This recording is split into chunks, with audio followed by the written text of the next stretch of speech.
everyone, welcome back to Faith and Flour. This is Robin and welcome to my week of homemaking. I'm starting off with the weekend when we do our grocery shopping and giving you a grocery haul. Then I've got some cleaning motivation and an easy family dinner, one of our family's favorites at the end. So if that sounds good to you, then keep watching. This is our Trader Joe haul for this week. We got a lot of things that we don't normally get because now we've got a little more freezer space. If you want to see my video about that, I'll have it linked up in the cards. We were trying a few new things that we can store in the freezer and also getting some sort of old favorites that we haven't had in a while because we didn't have the space. So I'm going to start with those cold items. We got this lamb vindaloo and also butter chicken. And these two things aren't gluten-free, but they are something that Patrick and I can have for lunch during the week while Peyton's at his work program. We also picked up these sweet corn tamales. We've been kind of on a tamale kick lately. We've discovered some at Trader Joe's that are really good. These are gluten-free, and we've not tried this one yet, so that was something new. I also wanted to get some of the wild silver coho salmon. These are really nice and a better price at Trader Joe's than just about everywhere else. I think they're about $9.99 for this, and this is just a little over a pound. And then we got some organic, boneless, skinless chicken breasts, and these were a little more expensive. I didn't realize that I was picking up the organic ones, which is great, but they were a little bit pricey. I think almost $20 for this 3-pound bag. And then I got grass-fed Angus beef. This is what I normally get for our ground beef. So I used a couple of these this week, so I wanted to restock those. And we got these ice cream sandwiches. Again, these are not gluten-free, so we're gonna have to have these when Peyton isn't around, but they are so good, and Patrick loves these. He's been wanting some for a while, and now we've got a little more freezer space, so we picked up those. The key lime pies, again, are not gluten-free, so I always make sure I have some really good alternative for Peyton when we have this. Trader Joe's has a lot of sort of seasonal items, and we kind of discovered that this one is one of those last year because we picked up one, it was really good, and by the time we looked for it again, it was already gone. So when you see something that you love at Trader Joe's, and you have the space, it's a good idea to stock up a little bit. So we got 2 of those to keep on hand. And they're also a really nice dessert if we had guests or whatever that I could pull those out quickly. We also got some of the French vanilla ice cream. Peyton and Patrick really love this. I'm lactose intolerant, so I always opt for the soy creamy version, which is really good. And we got eggs. They have really nice pasture-raised eggs at Trader Joe's at a good price, better than I can get at my local grocery store.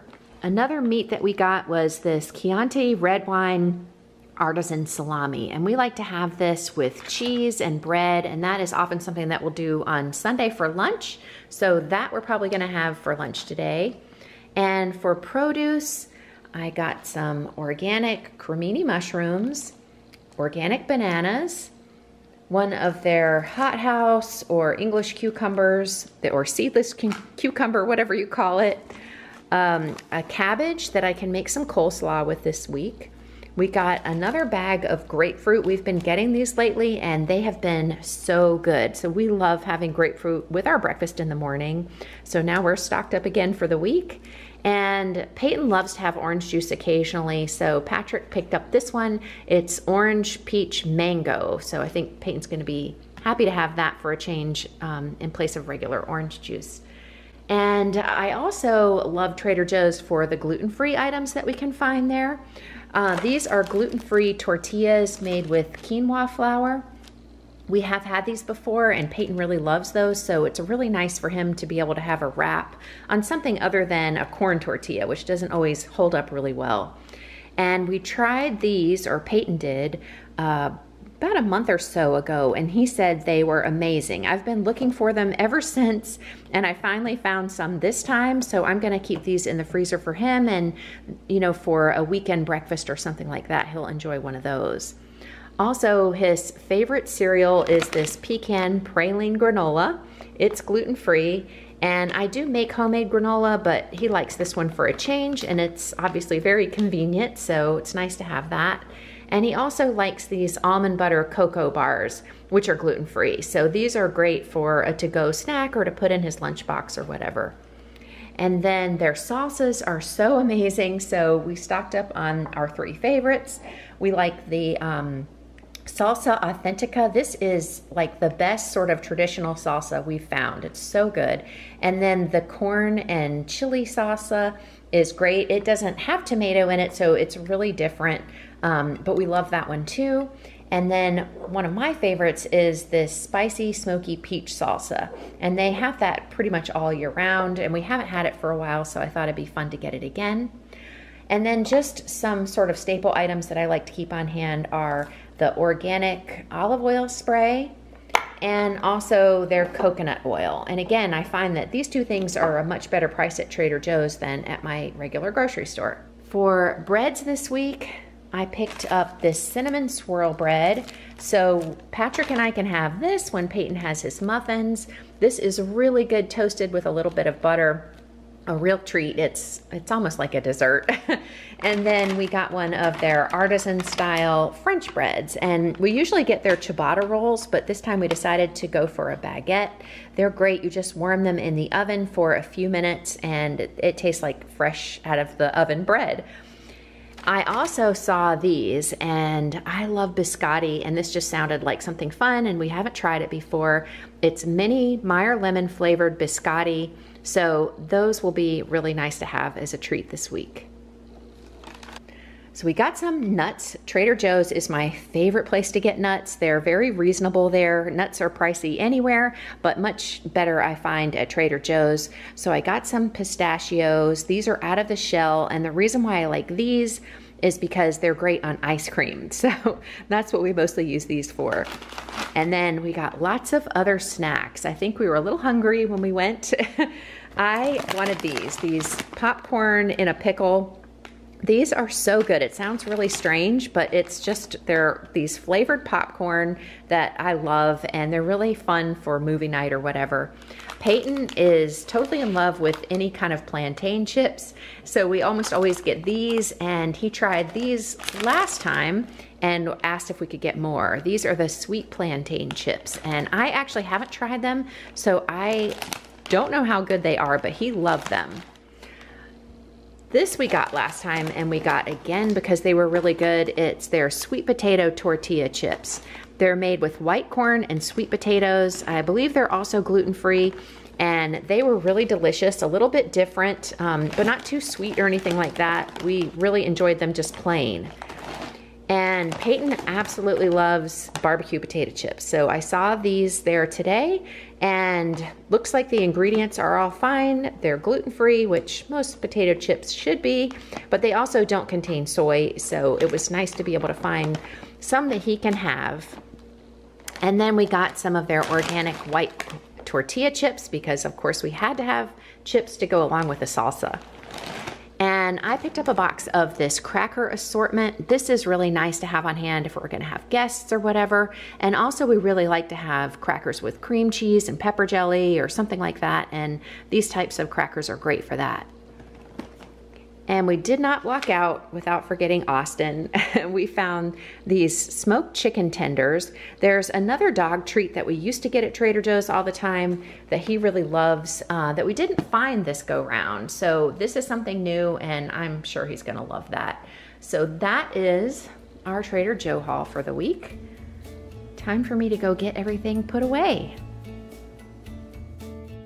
I love shopping at Trader Joe's, and I love that we can do that on the weekends. It's a little bit far from us, so Patrick always comes along to help. And then I supplement at our local grocery store with extra produce and other miscellaneous things that we can't get at Trader Joe's during the week if necessary. I have a whole video on my weekly cleaning routine, and if you haven't seen that, I'll have it down in the description box and also in the cards above. But you'll sort of see how I work through sort of the major things that need to be done each week in this video too. And so I always like to start off the week with getting our laundry done. So usually on Mondays, I'll do all of our clothes, and then on Tuesdays, I'll handle the sheets and towels and any other miscellaneous things. It does take a lot of my day on Mondays to do the laundry, but I usually plan to stay at home that day and get other things done. I work from home, obviously, so I can be working at the computer while moving things from the washer to the dryer and taking some breaks to fold. And I also get just the regular things done around the kitchen, like putting away dishes from the night before that were draining and drying, and unloading and reloading the dishwasher. Any other small task like that need taking care of, I will do. And also because I like to handle the more deeper cleaning, sort of as zone cleaning, oftentimes on Mondays, that's when I'll devote some of my time to that. Many of you have let me know that you prefer doing one laundry load a day, and I think that's great. If that works for you, then definitely keep doing that. I just really like the feeling of accomplishment that I get from getting the laundry knocked out earlier in the week. So usually by Wednesday, everything has been washed, dried, folded, and put away, and I feel like I've kind of just said goodbye to laundry, even though I know in reality it's just piling up every day and it's never really done. But I certainly see how that could feel overwhelming if you prefer breaking it up throughout the week. So whatever works for you and your family is the thing you should stick with, and I fully encourage you to continue with that.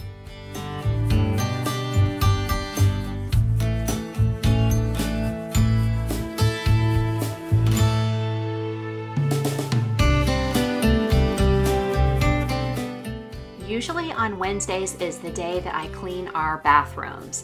And these things are not set in stone. So some weeks I've got appointments or something going on Wednesday, and so I'll shift the bathroom cleaning to one of the other days and double up. Or if all else fails, I'll skip for a week, and it's only a week that's gone by when the next week rolls around. So it pays to be flexible, but when I can stick to the schedule, I really like doing it because it breaks up all of these tasks that need to be done weekly into sort of bite-sized chunks, and it never feels overwhelming when I stay on top of it because nothing gets too dirty either.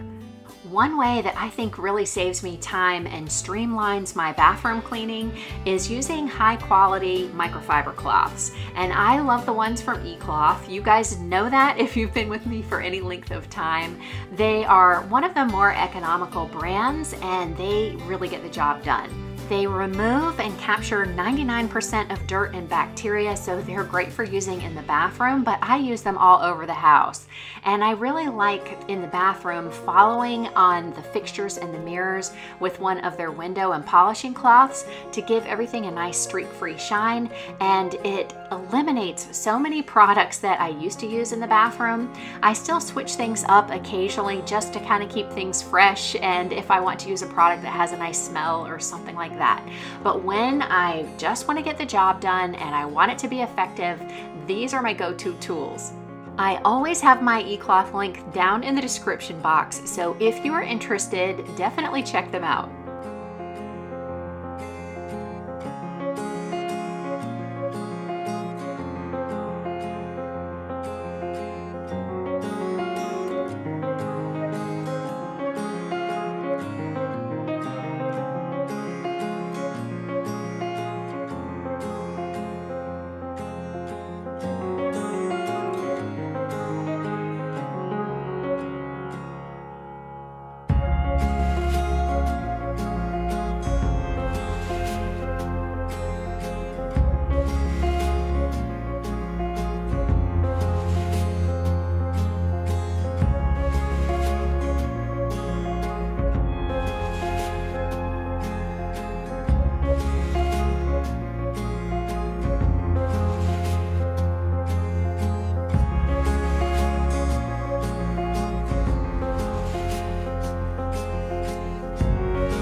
Lately for the tub, I've been using the Grove Collaborative Tub and Tile Cleaner. I always come back to this one. I switch things up too, just to keep things sort of interesting, I guess. And I like this one, and you can find a link for Grove Collaborative down in the description box too to get a 5-piece free gift set if you're new there. And no matter what type of cleaner I'm using, I almost always use a magic eraser for this tub. So this tub is made out of acrylic, so I do have to be really careful not to use anything that would be abrasive and would scratch it. And magic erasers really are magic. They remove dirt and grime and anything that is built up in there in no time. In fact, I probably could just get away with using water, but I like spraying a little product on the tub and letting that loosen things up for a few minutes and then going in with the magic eraser.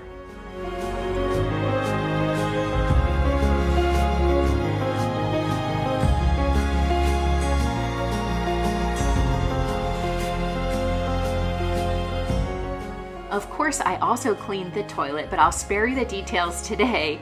But I'll let you know that I got a new toilet brush, which I'm really liking. It does a great job of scrubbing and getting up under the rim. I got it from the Grove Collaborative. I really shopped around all over Amazon looking for a good one, and this one's great. And one of the things that I love about it too is that the head is replaceable. So you don't have to toss the whole thing. You can buy a new head, which I think is great. And I also clean our shower, but I do that in the morning when I'm actually taking a shower. I just find it so much easier to take care of it while I'm taking a shower. So usually I will wait until Fridays to do the floors, but this was one of those weeks where it just felt easier to go ahead and clean the bathroom entirely. So do the vacuuming and the mopping all in the same day. But if I were short on time or I just didn't really feel like getting to it, I often will wait until Friday and do all of the floors in our home. And actually our son really helps me out by doing the upstairs, so that just leaves the downstairs for me. And to me, that's a nice bite-sized chunk each week.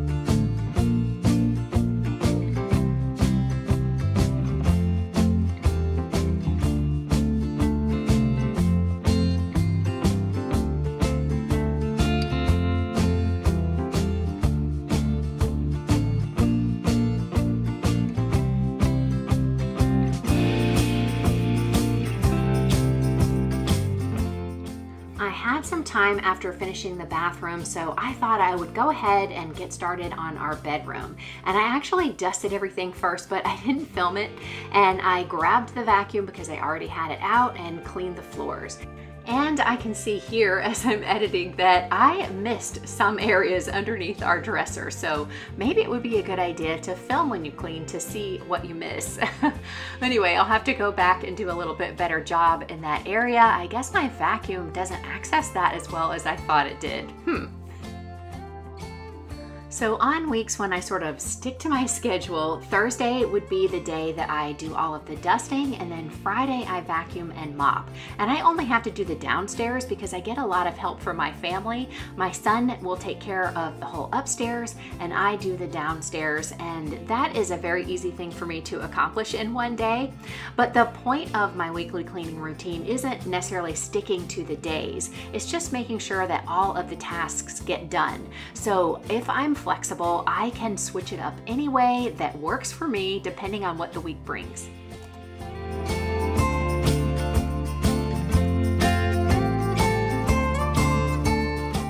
I promised I'd share an easy family recipe with you, and I also talked about how our family loves something called Rushdie, and I hope I'm pronouncing that right. I worked on it. My husband was coaching me. So he is Swiss, and this is a traditional Swiss dish. This is my version of it, so if it isn't traditionally prepared, I apologize in advance. But I have had it many times in Switzerland. Patrick's mom has made it for us many times. She sort of coached me on it, and this is what I do using the ingredients that I have available here in the United States. I don't measure anything when I make this, so I tried to sort of make note of things as I was doing it for you guys. I use about 4 tablespoons of salted butter. I melt that in a non-stick skillet, and it's really crucial to use a non-stick skillet if you want this to come out. I use some hash browns that I buy from Trader Joe's. They're just plain frozen hash browns with no seasoning. I add some salt, and I think maybe it's about a teaspoon or so. And I don't do this every time, but this is something that the guys absolutely love. I'll add some crumbled bacon pieces, and these are 100% bacon that have already been prepared, which is so convenient for me. And like I said, I don't measure that at all. I just sort of sprinkle some in there, whatever kind of looks good. And I just mix all of that together in the skillet, just kind of making sure that the butter is distributed throughout and the bacon bits as well. After it's thoroughly mixed, I start pressing it down into the bottom of the skillet really tightly. And I cook this over medium heat for about 5 to 7 minutes. I kind of peek underneath it once in a while, lifting it up to see if it started to brown, because you want it to form a nice brown crust on the bottom.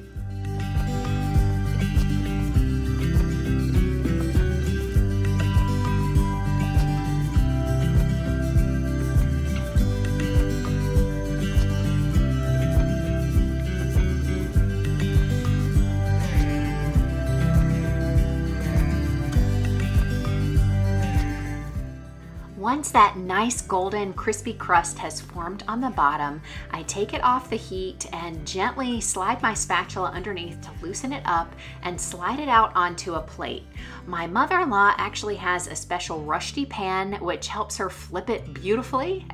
I don't have that, so I came up with a method that sort of works. It could probably use a little bit of perfecting, but I flip it back over into the skillet and let it brown on the other side. And again, it takes about 5 minutes. Then I sprinkle some shredded cheese all over the top, and this one is a mixture that I get from Trader Joe's of Emmenthal and Gruyere, which are Swiss cheeses and are great on this. When in Switzerland, I have seen this served in endless numbers of varieties, so you can customize it any way that you like. Once that golden crust has formed on the bottom, I like to move it into my oven under the broiler for just a couple of minutes to really brown the cheese and get it all nice and bubbly on top. My nonstick skillet is not safe in the oven at that temperature, so I wrap the handle with some aluminum foil and it protects it, and I've been doing that for years. It works great. It only needs to broil for 1 or 2 minutes, so definitely don't walk away. And if you do need to walk away, make sure you set your timer. Ask me how I know. So if you can be patient for just a couple of minutes, your rusty will have a beautiful golden cheesy crust all over the top. Then, just as I did before, I use the same plate to slide it out onto. That way I can cut it into portions for serving.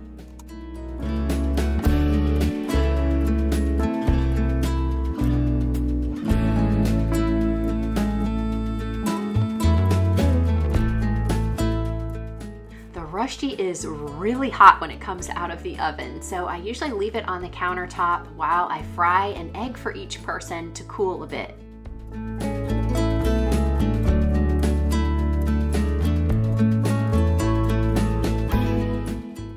I season the eggs with a little bit of salt and pepper, and then I cut a slice of the rusty and serve an egg on top for each person. I also like to serve a little salad along with it, so on this night I just threw together a mix of fresh greens, some tomatoes, and pickled beets. That's something that my family loves. We serve that with the rusty along with some little Cornichon pickles, and that is a meal that I know my family's going to love every single time. It's quick, easy, and so satisfying. I hope you enjoyed coming along with me for my week of homemaking. I hope it gave you some motivation for your week ahead. Thank you so much for all of the support that you give me on the channel. I absolutely love talking with you in the comments and hearing about what's going on in your life. So definitely leave me a comment below, and I'll see you in the next video. Till then, have a great week.